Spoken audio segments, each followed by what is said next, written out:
ভারত বনাম দক্ষিণ আফ্রিকা তৃতীয় ওয়ানডেতে ভারতের দারুণ কামব্যাক, সুপার ফ্রাইডে করে দিয়েছে, একদম জমে ক্ষীর ভারতীয় দল, একেবারে বাটনা বেটে দিয়েছে ভাই সাউথ আফ্রিকান দলকে। সুপার ফ্রাইডেতে পুরো ফ্রাই করে ছেড়ে দিয়েছে সাউথ আফ্রিকান বোলারদের। মানে আমি কি বলবো ভাই, আজকে দারুণ খেলেছে ইন্ডিয়ান টিম, ব্যাটে বলে ফিল্ডিংয়ে এরকম যদি পারফরমেন্স দেয় ভারতীয় দল কিন্তু ওয়ানডে ওয়ার্ল্ড কাপ চোখ বুঝে জিতে যাবে ভাই।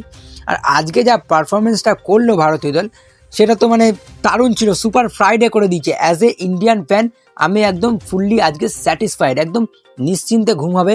তার কারণ ভারতীয় দল আমাদের গ্রোভেলটাও কিন্তু কমপ্লিট করে ফেললো। গ্রোভেলের কথা মনে আছে? কনরাড কি বলেছিল? গ্রোভেল করতে এসেছে ইন্ডিয়ান পিচে, গ্রোভেল করে দিয়েছে। এখন শুধু বাকি 5টা T20 সেখানে আমরা এবারে গ্রোভেল করব। আচ্ছা, কি হলো টোটাল এই তৃতীয় ওয়ানডেতে সবটা নিয়ে বলবো। কোন কোন প্লেয়াররা কেমন পারফরমেন্স করলো তার আগে সবার আগে বলে দিই, আজকে কিন্তু ভারত টসটা জিতে গেছে ভাই। ভারতীয় দল টস জিতে KL রাহুলের মুখে একটা মুচকি হাসি, সঙ্গে সঙ্গে চোখ বন্ধ করে KL রাহুল বললো আসুন আজকে আমরা বলিং নেব, আর টেম্বাকে বললো যাও তোমরা আজকে ব্যাটিং করো, আজকে আমরা বলিং করব।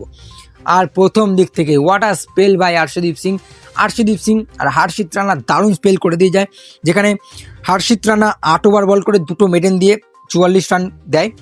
একটু মার খায় লাস্টের দিকে, কিন্তু 2টো মেডেন কিন্তু প্রথম 10 ওভারে দিয়ে দেয়, যার জন্য রান টানটা ডাউন হয়ে যায়। এবং আর্শদীপ সিং যিনি 8 ওভার বল করে একটা মেডেন দিয়ে 36 রান দিয়ে প্রথমে কিন্তু রায়ান রিকেলটনের উইকেটটা আর্লি অন তুলে নেয় নিজের হাতে। এবং তারপরে প্রসিদ্ধ কৃষ্ণা আগের ম্যাচে যেভাবে মার খেলো আজকে তার কামব্যাকটা করলো, 9 ওভার 5 বল করে 66 রান দিয়ে 4টে উইকেট তিনি তুলে নেন। এবং তার সাথে কুলদীপ যাদব 10 ওভার বল করে একটা মেডেন দিয়ে 41 রান দিয়ে 4টে উইকেট তুলে নেন। আমি কি বলেছিলাম? স্পিন আসবে, গেমে স্পিন আসবে, টস যেত বোলিং নাও, স্পিনাররা কিন্তু কামাল করে দেবে। এবং জাডেজাও তার সাথে একটু ব্যাহতি গাঙ্গা আমি হাত ধলিয়া ওরকম কাজটা করলো, 9 ওভারে 50 রান দিয়ে একটা উইকেট তুলে নেয়। এবং সাউথ আফ্রিকাকে 270-এর মধ্যে আটকে দেয় ভারতীয় দল। সাউথ আফ্রিকার হয়ে কুইন্টন ডিকক অসামান্য একটা সেঞ্চুরি, ভালো একটা সেঞ্চুরি করে। তারপরে টেম্বা বাউমা একটু ভালো খেলে 48 রান করে, কিন্তু তিনি হাফ সেঞ্চুরিটা করতে পারে না। তারপরে যেই মানে ডিককের উইকেটটা পড়লো, আস্তে আস্তে করে তাসের পাতার মতো পুরো সাউথ আফ্রিকান দলটা ভেঙে গেল। 270-এ South Africa tata bye bye all out. কি বলবো ভাই, যে প্রসিদ্ধ কৃষ্ণা হোয়াট আ বোলিং ভাই, দারুণ বোলিং করেছে। এবং তার সাথে কুলদীপ যাদবও দারুণ বোলিং করেছে। আর টসটা আমরা জিতেছি, ওখানেই আমরা বুঝে গেছি যে আজকে আমাদের ম্যাচ হাতের মুঠোয়। KL রাহুলের মুখে একটা লম্বা হাসি, ফ্যান্সরা চিল্লামিল্লি চিৎকার করছে, তার কারণ আমরা টস জিতে গেছি 2 বছর পর ভাই, রেকর্ড হয়ে গেছে।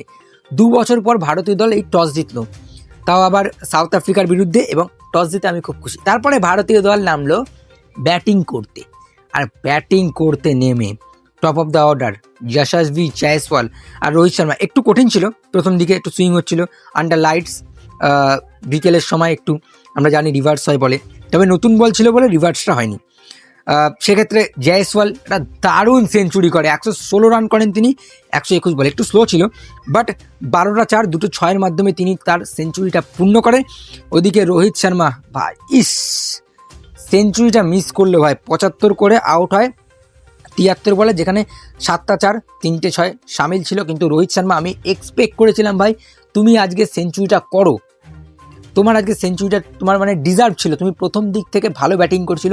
এবং রোহিত শর্মাকে ইভেন আমরা দেখছিলাম বেশ ভালো ব্যাটিং করছে, মিডিল করছিল বল, এবং তিনি কিন্তু ভালো ফর্মে এবং ভালো ছন্দেও দেখা যাচ্ছিল, কিন্তু তিনি কিন্তু একদম মানে 75 রান করে আউট হয়ে গেল। এবং আমাদের ফ্যান্সদের যেই আশ্বাস ছিল যে সেঞ্চুরি করবে সেটা কিন্তু মিস হয়ে গেল। তারপরে বিরাট কোহলি নামে, আর বিরাট কোহলি আবার আগের প্রথম ওয়ানডের মতো আজকেও সেঞ্চুরি ফাঁকা ছিল ভাই, আজকেও সেঞ্চুরি আমাদের মানে বিরাট কোহলি ডিজার্ভ করতো ভাই, সেঞ্চুরি আজকে ডিজার্ভ করতে। রোহিত শর্মা একটা কথা বলেছিল না ওয়ার্ল্ড কাপে, সকল টিমকে বলেছিল না তোমরা একটু বেশি রান করো যাতে আমাদের বিরাট কোহলি সেঞ্চুরিটা করতে পারে। 85তম সেঞ্চুরির পর মানে 85তম সেঞ্চুরি প্রায় হয়ে গিয়েছিল ভাই, প্রায় করে ফেলেছিল বিরাট কোহলি। কি মার মেরেছে, 45 বলে 65 রান করে, 6টা 4 3টে 6 মারেন তিনি। এবং বিরাট কোহলি লাস্টের দিকে তো মানে খেপে গেছিল, বাউন্ডারির পর বাউন্ডারি মানে লাগাতার বাউন্ডারি হিট করছে, আর সাউথ আফ্রিকান বোলারদের পিছে আসতেই দিইনি ভাই।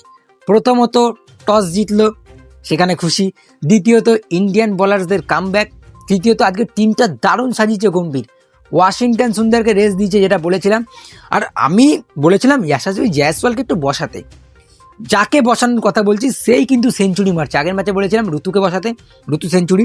এই ম্যাচে জয়সওয়ালকে বসাতে। আমি গম্ভীরের কাছে একটা অনুরোধ করবো, গম্ভীর তুমি পুরো একাদশকে রেস্ট দাও, বসিয়ে দাও তাদেরকে, তারা যেন আরও ভালো পারফরমেন্স করে। ভাই কি পারফরমেন্স করেছে ভাই, একদম মানে দারুণ, আগুন লাগানো পারফরমেন্স, দারুণ খেলেছে আজকে। এবং অ্যাজ এ ইন্ডিয়ান ফ্যান আজকে আমি ফুললি স্যাটিসফাইড, আজকে পুরো স্যাটিসফাইড।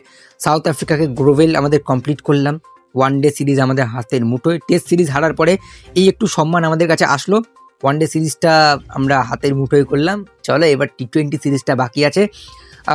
বিরাট কোহলি রোহিত শর্মার জন্য একটু খারাপ লাগছে, ফ্যান্সদের জন্য একটু খারাপ লাগছে, তার কারণ বিরাট কোহলি রোহিত শর্মা আবার 11ই জানুয়ারি তাকে আমরা দেখতে পারবো, যেটা হবে ভাদোদারা স্টেডিয়ামে।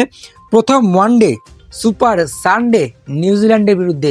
নিউজিল্যান্ডও কিন্তু আমাদের টেস্ট সিরিজ হারিয়েছিল, সেই বদলাটা বাকি আছে, সেই বদলাটা কিন্তু কমপ্লিট করতে হবে।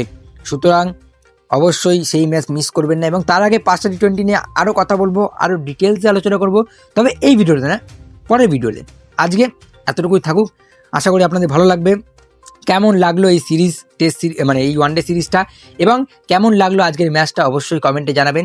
আর ভিডিও ভালো লাগলে অতি অবশ্যই লাইক করবেন এবং বন্ধুদের কাছে আরও বেশি করে শেয়ার করবেন। এবং আমাদের চ্যানেলে যদি নতুন হয়ে থাকেন অবশ্যই ক্রিকেট বাংলা ইউটিউব চ্যানেলটিকে সাবস্ক্রাইব করে বেল আইকনটাকে অন করে দেবেন, যাতে এরকম আরও তথ্য বা নিউজ আমি আপনাদের কাছে পৌঁছে দিতে পারি।